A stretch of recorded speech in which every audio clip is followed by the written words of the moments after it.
To kick us off, we are going to invite on stage Mr. Siyabonga Mthethwa from South African Tourism. He is the Chief Strategy Officer. He will kick us off with a deep dive on market segmentation and insights, helping us to better understand our ever-evolving target audiences and key source markets. So please, let's pay attention and let's give him a resounding round of applause as he comes on stage.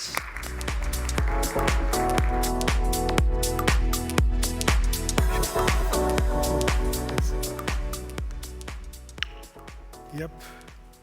Good afternoon, colleagues.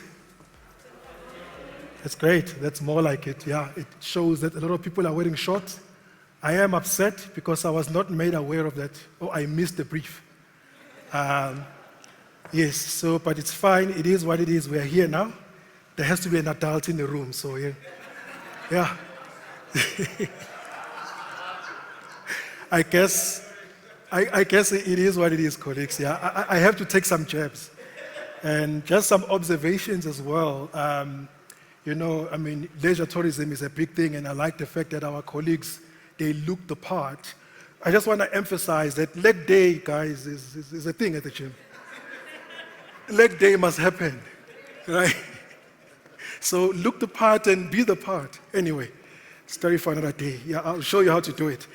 I'm not going to take up too much time, colleagues. I know this is a lengthy deck that I'm presenting, but yeah, just lend me the ear. Thank you so much. And while we're at it, before I start, I would like to also welcome the Bojanala 7, ladies and gentlemen, on that corner there.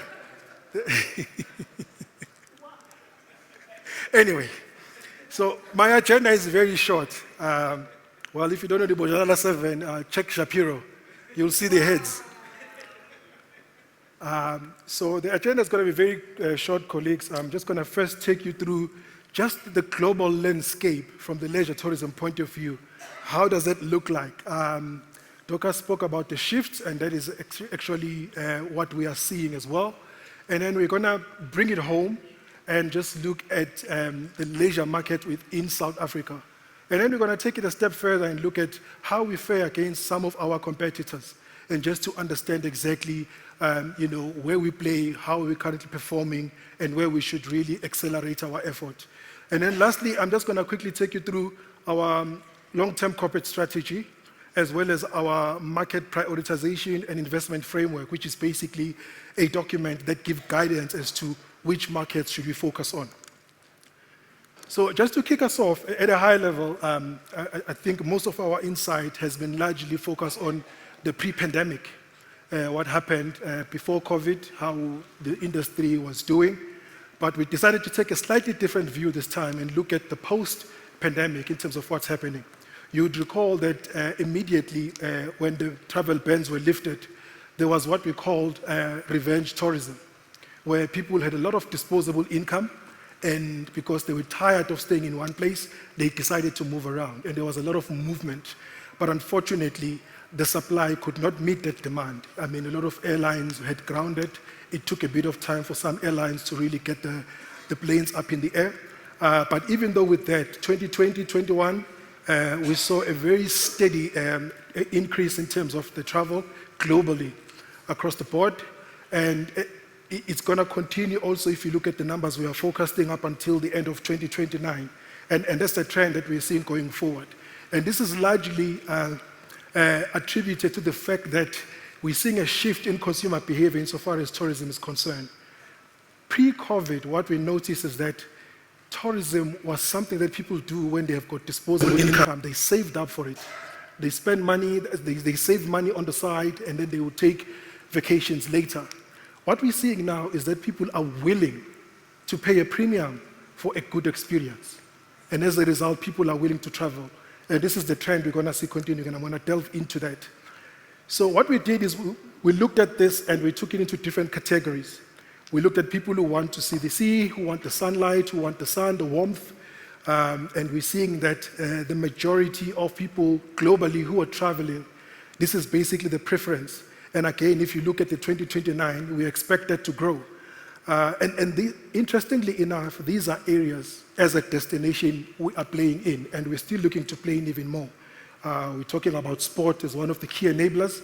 We know that next year we've got the Cricket World Cup coming through. This is basically one of the levers we need to pull. Adventure tourism, one of our value proposition. Culture and heritage, I think we've got it in abundance. And the question is about how do we leverage that to our advantage. So this is essentially the trend we're seeing globally, what's happening. People, when they travel, they are very intentional, and these are the things that they are looking to get. What is also interesting as well is that these two, adventure and wellness, are starting to pick up. There are people who want to travel and they want to hike. They're looking for adventure, they're looking for personalized experience, and wellness is very important as well. As you'll recall with COVID, we all worked from home. People now prefer places where they can still connect, but they want to be able to work, and they also want to be able to distress. Interestingly enough, as I was driving here, I think it was Kai FM, they were talking about the work-life balance thing, whether it's working or not, and people were phoning in saying it's not working. People prefer to travel to Umhlanga, Palito, and they can still connect and work, and they find it more energizing. And these are the trends that are happening across the globe. So when we look at the market in terms of how is it looking from the growth perspective and what we project or where we think we're going to land. So from the outbound market's point of view, the US is still on the lead, obviously followed by the likes of Germany and China. Those are the strong market with a strong outbound potential. And then the question then becomes, where we sit, how much of this do we want to claw into SA? Do we want to bring into the destination? And if so, from the demand point of view, do we have, from the supply perspective, the right product? Have we packaged all our products accordingly, as well as the experiences accordingly, to be able to fulfill this demand? We know in some instances, markets outbound from the United Kingdom, they tried to go to the likes of Italy and Spain. People they got chased away, the over-tourism issue. So when you look at the United Kingdom, for example, then the question becomes, how do we make sure that we become top of mind to the UK market that was maybe looking to go to Spain but couldn't or can't because of the issues that are happening as a result of over-tourism? These are some of the questions we need to start asking ourselves.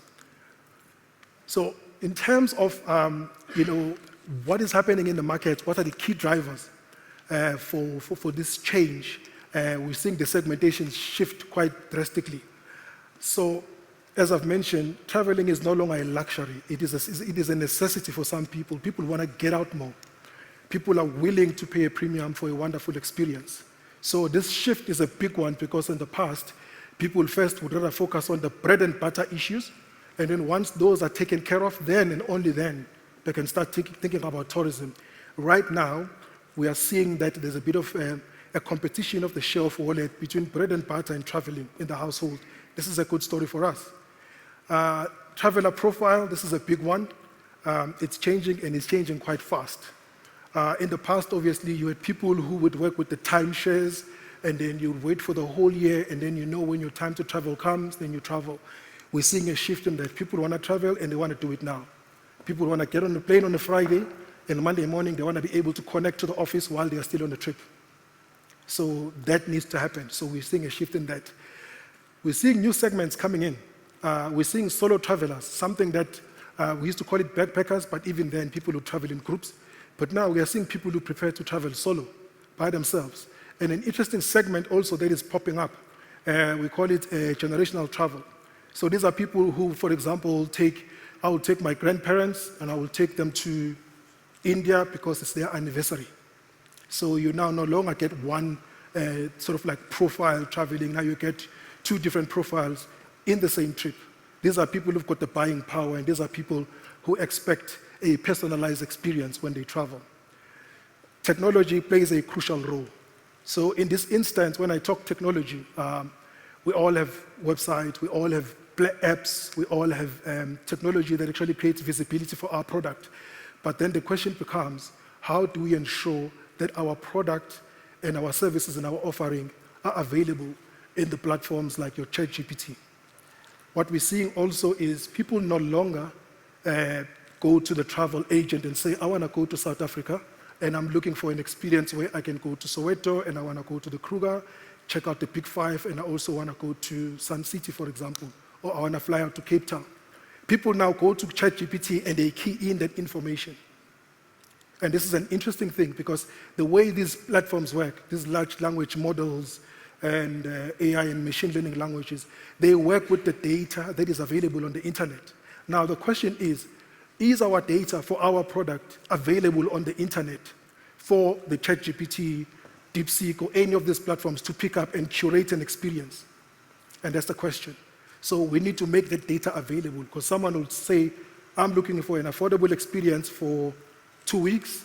I want to be able to travel South Africa, and I want to be able to make use of a car upon arrival, and I want to be able to go and visit Mandela House, and I want to be able to bungee jump in Soweto. I want to be able to do a couple of things.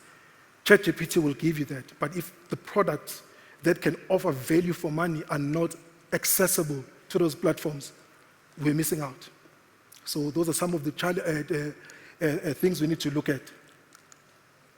So in terms of the barriers, cost of travel is still an issue for most outbound markets. As you all know, we are a long-haul destination. Pretty much for everyone who wants to come visit South Africa, they need to lay over somewhere. And that does tend to create a problem. And this is where value for money comes in. And like I said earlier, that people are willing to forego this if the experience is going to be worth it. So people are looking for those customized, personalized experiences. Over tourism, I've already touched on this. Then the question for us is how do we then make sure that we don't find ourselves in this situation? Again, how do we make use of AI and machine learning to control the movement of our tourists so that we maximize while other tourists, for example, I'm going to make an example of Cape Town. While other tourists are in the queue to get into the cable car to go to the Table Mountain, to the top of the mountain, we could move a sizable volume of other tourists maybe into the winelands. And in so doing, we make sure that we don't have an overcrowding in one place. And also, how do we make sure that we engage the local communities? Because these are communities who do a lot more in terms of selling the product by providing that authentic experience. So again, looking at how we leverage sustainability in terms of working with the communities, I think we can curb the over-tourism issue. Geopolitical instability. I think this one is big. I never thought that there would be a bombing in Doha until I saw it happening about, I think, a week and a half ago, and I think it shook everyone. So geopolitical tensions or instability is fast becoming a problem, and especially, as you know, most of these stops where these geopolitical tensions are happening in our layover stops. The big one. What we're seeing in the tourism space is the high attrition of core skills. Tourism is an industry, it's a very high-pressured industry. And as a result, we're seeing people coming in, acquiring skills, becoming subject matter experts, and then quickly they move out of the sector. We've seen some moving out of the sector completely. We've seen some moving out into other areas from within the tourism sector. But that does create a gap. And obviously that ultimately affects quality. And this is a trend globally as well, where people move out of the sector. So when we look at this and we then asked ourselves, from the brand perception point of view, we conduct one of our studies where we assess the strength of our brand to understand exactly what is happening. So we look at some of the key metrics, such as awareness, the overall score of the brand, and then we look at the people who are seeking information on the internet about South Africa, people who are keen to travel and they want to know more. And we're looking at people then who have actually done so in the past. So we've got what we call the sales funnel, where we put all these metrics in. And what we found is that we have a lot of people who are aware of a destination and who are aware of what we have to offer from the wildlife and some of our attractions. And we've got people who are constantly looking for information, which goes back to the point I made earlier about how do we make sure that the data about our product is available on all key platforms that are used by consumers so that we remain relevant. So it's good and well to have a brochure, a physical brochure, but no one goes into the travel agency anymore to pick up the brochure and read up. People want information at the fingertip, they want to be able to tweak it, and they want to be able to do comparisons and make a decision. And some of the issues, obviously, that have been cited, and some of them we all know about, safety and security. I think also one is infrastructure, but I think there's a lot of good work happening in that space. The closure ratio, obviously, when you look at the sales funnel from when someone's starting to dig up information about the destination and when someone to the point where we close, this is basically where at the tip of the channel of the pyramid, or the funnel rather. And this is basically where we need to make sure that at least we ramp up that number, where we say, okay, fine, we've got more people actually who are making sure that they book. So some of the recommendations, some of the things that we can look at in terms of ensuring that how do we fix the problem. Obviously, our global brand campaign, it's an evolving campaign. We've got so much to show as a destination. You can't show it all in a 1-minute ad campaign. You need to make sure that you release various product offering in each and every campaign so that you have, a full, showcasing of the destination. And that's exactly what we are working on as well. I'm not going to go through all of them. I've already touched on some of them. Media mix is very important. What we found is that when we analyzed some of our markets, our key markets, we found that people consume information in different channels. In some markets, they still leverage traditional platforms like your TV. So people will watch a TV program and then an ad comes up on the screen. They consume that and they find it to be more informative, and they are happy to make a decision based on that. So that's essentially, it means that while we are looking at accelerating our footprint in other media platforms, we need to make sure that we don't lose sight of the traditional platforms as well. So how do we fare against some of our competitors and some of our key strategic pillars? So when you look at in terms of the new product offering, sustainability, infrastructure, partnerships, as well as visa reforms. I think if you look at that holistically, you look at other markets, obviously if you leave out the UAE and you focus on the likes of Australia, we are pretty much neck and neck on most of the key strategic pillars. I think where we need to ramp up, as I've mentioned, is on infrastructure. Sustainability, I think we've got a lot of it. I think the challenge here is how do we define sustainability for the sector? And once we get a clear understanding of what sustainability means for us as a sector, we will then be able to push a needle on this one. So what I found interesting when you speak sustainability, pretty much what comes to mind is energy saving, the use of generators to save up on electricity, using water sparingly, the sticker note you normally find in your hotel room that tells you to use water sparingly. But that's just a tip of an iceberg when you look at sustainability. There's an entire value chain when you're talking sustainability. For example, sustainability also refers to involving the local communities in the entire value chain. You would find in most restaurants these days, I've seen this happening quite a lot. If you go to the Mahalis backside, you drive into the restaurant, you find that there's a garden, a nice big green garden with all the vegetation. And sometimes they even allow you to walk there because it's so zen, it's so relaxing. And you find that all the food that is actually used, that is prepared at the restaurant, is planted there in the backyard. That is part of sustainability because that's the food you grow.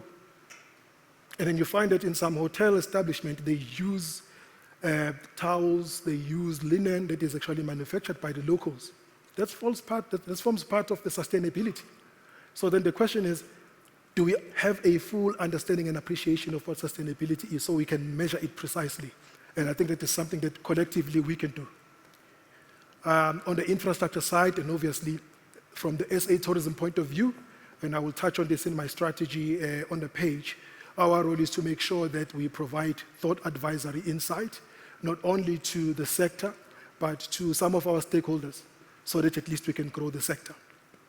Visa reforms, this is a big one. We've seen A couple of countries, I think it was Burkina Faso, a couple of weeks ago, they've announced that it's a visa-free travel entry for any African. So these are some of the initiatives that they are driving to make sure that they attract numbers. So when you look at this from the technology point of view as well, so how do we fare on technology? Now, this is not to say we do not have a presence.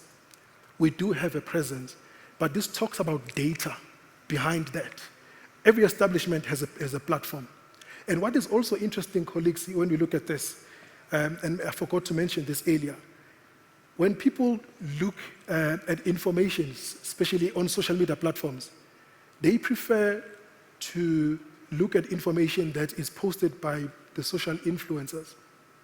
That is why SARS all of a sudden is looking to clamp down on social influencers, because those people are able to drive the narrative, because they provide an authentic point of view of the destination.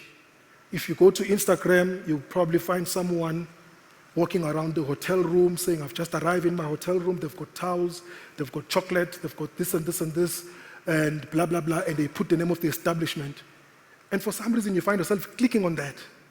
So those guys have got more, view, and they are able to draw the audience than the traditional advertising. So the traditional advertising, it's scripted. There's an element of it's scripted, it's curated. The camera angles are so precise. You want to get someone who's moving around the camera who, when they move past the mirror, you can actually see them on the mirror. Then you know, okay, if amateur like me, they're taking a picture. So when you look at mobile app features, we've got mobile apps, but our mobile apps are actually not driving the closure rate. So we are able to showcase the product, but are we able to drive the closure rate on the app? Are we able to curate the overall experience? Or are we simply focusing on the product? Again, see, those are some of the things we need to think about, because everyone has an app for their particular product. But if I am a customer and I'm sitting somewhere in Europe, I'm looking for the entire experience. One product is not going to give me that. So those are some of the things. This is where things like your augmented reality or virtual reality comes into play, where I may not be at a destination, but if I can get the look and feel of it, it's going to give me that perception that, this is a great place to go to. So those things do come in handy and they become quite useful. Artificial intelligence and machine learning, I've already spoken about this. We just need to make our data available in these platforms so that they can be picked up by these platforms and the products can then be made available to the consumer. So this becomes very critical, colleagues. So the likes of ChatGPT, people no longer go to the traditional booking agencies. Even Google, people no longer use Google. Well, we still do, but not as extensive as we used to. So these large language generative models have become the mainstream, and people use them quite a lot. So one of the studies that we conduct is the segmentation study, where we basically understand different personas from different markets, and we look at exactly what do people want. So this is just a preliminary report, and just on the page, quickly, I'm going to take you through what it means. As I've mentioned, people want fresh content, right? They want an authentic content. We no longer want a scripted content.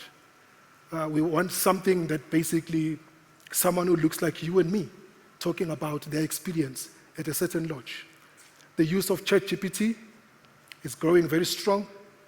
And because on ChatGPT, you can say, can you please make sure that this entire experience does not exceed a budget of $5,000 or $2,000? ChatGPT will give you that, all in at the comfort of your home. Authenticity. When we talk authenticity, we talk about the product we offer. It's in our DNA. We've got 11 official languages, and people want to experience that. They want to try out our food. They want to try out new things, and that's the thing. So people want personalized experiences. They no longer want the tried and tested. They want it different ways, and they want it all the time, everywhere, always on. And then they want value for money. So people are willing to dig into their pockets if there's value for money in what the experience holds. And this is an interesting one, whereas in the past, you get this curated experience, and you just trust that everything is going to work. Now people are saying, look, I'm willing to park certain things. This trip is important for my family. We have not gone out this year. I'm willing to, park a few things if I'm going to get value for money. So from the segmentation point of view, this is what we see. And also some of the emerging trends, solo trips, people who just travel by themselves. The backpackers, these are people who don't want much. They just want a bed. They just want to be able to travel. They want to engage with the locals. These are people who are not looking to be at the back of a truck. They just want to engage with the locals. They want to go and eat pap and vleis, right? I've seen a couple of influencers on Instagram again. This guy, he tries out all the local cuisine. He was eating chicken feet, right? And he's a British with a strong British accent. And he's eating boerewors, he's eating, that's what people want to see. And if you look at the likes, you look at the people who are commenting, like, how was it? That other thing on the plate that looked like this, what is that? You can see that people are hooked into this experience. And this is exactly our strong value proposition. We need to make use of that. Multi-generational trips, travelers. This is what I spoke about earlier. So typically what you'd find, people would travel for honeymoon. You find a couple traveling for honeymoon. Now what we are seeing is you'll find a young couple traveling with their grandparents because it's the anniversary of the grandparents, for example. And you find that you've got two different segments in one trip, traveling. Now that means a lot. And this is something we need to cater for because one couple, they are looking for a slightly different experience, more immersed experience. The other ones, they're looking for immersed experience as well, but they're looking for adventure at the same time. How do you combine both? Or sometimes you might find that the entire crew is looking for the same experience. How do you offer that while at the same time accommodating the different life stages of your travelers? Experiment. People want to experiment. People want to see things they have not seen before. People want to be wowed. And this does not mean that now we need to create new things. This talks to packaging. How we package the product so that they give the new experience altogether. Providing one product is good, but I don't think it's going to move a needle anymore. People are looking for a wow factor in the entire value chain, right? So sustainable travel, I've already touched on that. People are looking for the entire value chain. There's something, even when you're sitting at the restaurant and then they tell you that this thing was made by the locals, it kind of moves you.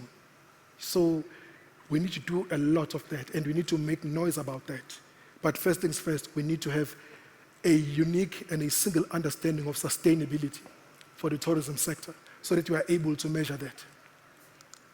So just some numbers behind this. I've already touched on the solo travelers, and the projections is that it's going to rise. And these are your millennials and the Gen Zs who prefer this type of this travel. These are people who finish matric and take a gap year, and they basically want to crisscross the country. And they do more traveling than most of us in South Africa. They see our country more than we do, which is an interesting thing. And then the segment I've already spoken about, the multi-generational trips, it's also growing as well. But what is also interesting is that you also find that even grown-ups by themselves, the grandparents, they still want to travel by themselves. And this is an interesting thing to see. And then in terms of where they want to go, obviously the coastline, countryside, as well as theme parks. Those are the key things. But sport, again, is another thing. I think sport is one of the things that we need to leverage as a lever to look at how we grow the sector, but also we claw back what we lost during COVID. From the sustainability point of view, I'm not going to spend too much time on this. I've already touched on the travelers and in terms of the experiences, in terms of what people prefer. Dining is obviously at the top. The nightlife, culture is a big one. So these are the things that are top of mind for people.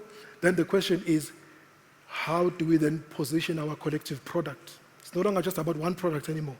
How do we position our collective product to leverage these numbers here? So what? And this is a big one. So we're no longer talking about Safari, it's Safari End or Safari Plus. And this is exactly what we're talking about. To say, how do we leverage Safari Plus? Obviously, we've got the Pick 5. People love the Pick 5. But how do we then make sure that the experience goes far beyond that, right? I read an article during the week I think it was Monday, where I think 2 German tourists, they were in Cape Town and they went to the safari, and they took their driver with them because of the wonderful experience that he gave them. They felt it was unfair for him to sit in the car and wait for them to finish a 3-hour or 2-hour drive. In fact, they took him along on the experience. So these are the things that we are seeing as well. Just a side note, sustainability, it needs to be ingrained in our value proposition and how we show up. So it can't be something that is a by-the-by that exists on the fine print. It should be something we lead by going forward. Experimental offerings, culinary experience, gastronomy, that is quite critical, colleagues. People come here for the authentic food. So these are the things we need to lead by. The high-value traveler, I've already spoken about the multi-generational, and this is exactly where the money is. These are people who are saying, look, it's fine, I'm willing to spend my money if the experience is good. Whereas in the past, people will say, ooh, let's first cover everything. Let's wait for the kids to go to varsity or finish varsity, then we can travel. Now people are willing to travel if the value and the experience is worth it. And this is exactly where we need to play. So that's just, I just took you through what is happening globally, and I also did a bit of a comparison in terms of how we fare against some of our competitors. And then I'm just going to quickly take you through our corporate strategy. So when we crafted the strategy, we first had to say to ourselves, what is the role in the sector that we play as SA Tourism? And what is the role we play for the community at large? But most importantly, what is the role we play for you, the sector? And how does that then ultimately translate into the overall objectives of creating employment, contributing to the GDP, and alleviating poverty? So we then came up with the vision statement, and our statement is to inspire and attract local and global travelers to explore and experience the richnesses of South Africa and her people.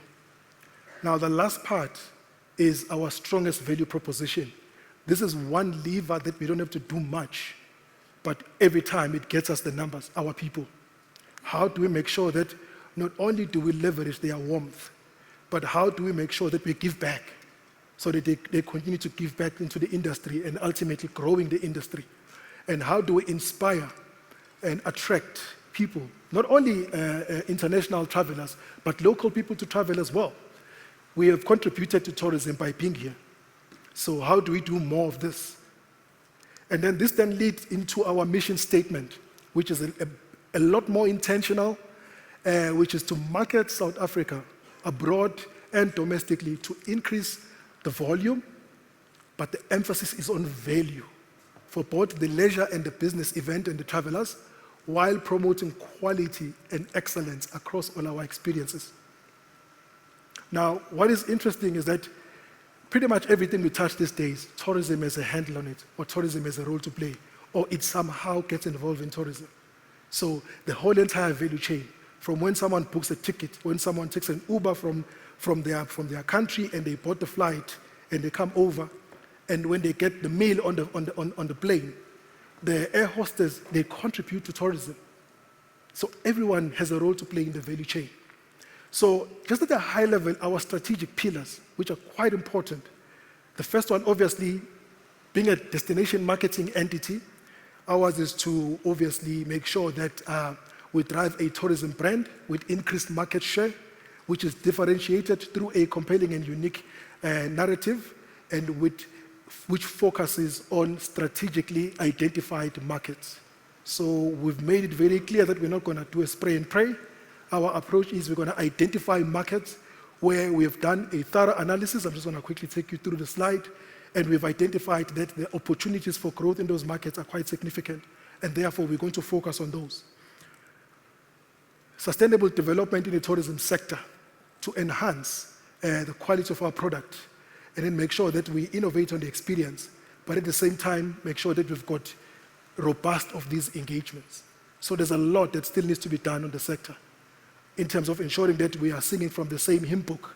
When we talk about things such as over-tourism, we need to first have an understanding of what is over-tourism within our context, right? So over-tourism is not chasing away Jeff Bezos when he gets married in Venice. That's not us, right? So we've got a different problem. So we need to define over-tourism according to our lenses and make sure that it talks to our imperatives. But the critical one, colleagues, the role we play as SA Tourism is to be the trusted advisor or play the trusted advisory role in the sector where we build mutually beneficial relationships. We've come to understand and we've said to ourselves, look, everyone in the value chain has a role to play. Ours is to bring everyone into the table and say, how do we make sure we grow this sector while we chase our overall objective? So that is very important for us. But when we talk about the sector also, we're also talking about stakeholders that are also going to assist on some of the areas, like how do we address issues around travel barriers, i.e. visa, and all of those things, and infrastructure. The last one talks about the commitment we've made to our people as an organization. We understand that we lead with insight. In every conversation we have, we are backed by researched insight. So everyone in our organization has to have that. We are an insight-led organization, and ours is to make sure that we remain as such by attracting and retaining talent. People who are willing to work in this space, people who understand an appreciation of the sector, but not only that, people who appreciate the value of technology in terms of how we drive our imperatives. And this is basically just some measures in terms of how we're going to measure this as we go along. And by the way, in all of these strategic pillars, we work with the sector in ensuring that these are fulfilled. So when we started on our journey, we formulated a strategy. We looked at different models that are adopted by various destination marketing organizations across the globe that makes them stand out. We found what some of the destination marketing entities have used called the SMART DMO principles. Now, the SMART DMO principles, colleagues, are basically similar to what we want to do and what it stands for as SA Tourism, where we've said our job is to mobilize. We bring everyone in the sector. We say, guys, we are seeing the trends, we are seeing the shifts in the market. What are your thoughts? We are seeing that people prefer certain experiences. What are your thoughts? Do we have the products that can be put together, and then in so doing, we come up with a value proposition to fulfill the demand? Matchmaking, like any other platform you can think of. Matchmaking is the core of the business. You think of an Uber, you think of an Airbnb as a platform. It matches someone who's looking for a ride with the ride that is available. SA Tourism does the same thing. We've got product this side, we've got the demand this side, and then we've got the product this side. For us to be able to provide the right experience, we need to make sure that our products are of acceptable standards. Then the quality and the grading becomes very important in driving that. Managing relationship between various stakeholders in the sector is very important. Sensing, to have that ability to predict events. Predictive insight plays a critical role. Shape-shifting is important as well as stewardship. So this is pretty much what we as SA Tourism stand for, and this is how we basically are engaging and are going to collaborate with the industry going forward. So I think this is, yeah. Oh, no, I'm not done. Jeez, I'm nowhere near done. Jeez, how I wish. Anyway, guys, this is a very important slide. I did touch on this earlier. Earlier, I spoke about the strategically selected markets, where we play, how to win. This is the guiding document in terms of the markets we need to focus on. So when we went through this exercise, we analyzed various markets across the globe. We looked at the key metrics. We had an exhaustive list of criteria that we go through. For example, what I touched on, geopolitical tension, GDP of that market, the use of internet in that particular country, levels of education, you name it, infrastructure is also important. So we looked at various criteria to be able to come up with this. And what we ended up with is this picture over here, where we said, we identified 8 markets where in the past, when I say in the past, I'm talking pre-COVID, where pre-COVID we were doing exceptionally well. But as a result of COVID, we lost our market share. And these are the markets we must defend our position going forward with all our might. And then we identified 17 markets where we lost For some, we've lost the position as a result of COVID, and we need to claw it back. So we need to put in work in those markets to grow back our position. And these are quite critical markets. Some of them I touched on earlier. And then at the bottom, we've got 19 markets which are on our watch list. These are markets we constantly monitor for the shifts. As I've mentioned, I took you through different segments. And again, when we see that there's a shift in those markets, we are able to move them up into the growth segment, and we start putting up more effort in ensuring that we drive the growth. So just at the high level, I spoke about the top 8 markets we need to defend. Those are the markets, and it's mostly African markets. These are land markets. These are people who can drive to South Africa. And they drive, they come in, they spend 3 days, they do shopping, they spend money, they stay at the hotel, and then they leave. The volumes are high. We need to make sure that we leverage the value that comes from that. And these are the markets where we need to then grow or claw back our position. And this is an interesting one because in some markets you find that the volumes are low, but the spend is very high. These are people with the buying power, dollar-based markets, euro-based markets, and they come to our destination and they are willing to spend, and they know they're going to get value for money. So the way we've done this exercise, for example, if you look at the likes of Australia, you look at the market share we had pre-COVID, and you look at the market share we're sitting with right now, and there's some work to be done from 2023, and our position is that we need to claw back the pre-COVID position in this particular market for us to be able to say, now we are winning. Then once we claw back that position, then we can start putting effort to say, identify other competitors where we can steal the position and then grow in those markets. So this becomes critical for us. So we decided we're not going to go gung-ho. We're just going to first make sure that we reclaim our position. And then once we've reclaimed our position, then we're going to be a lot more aggressive.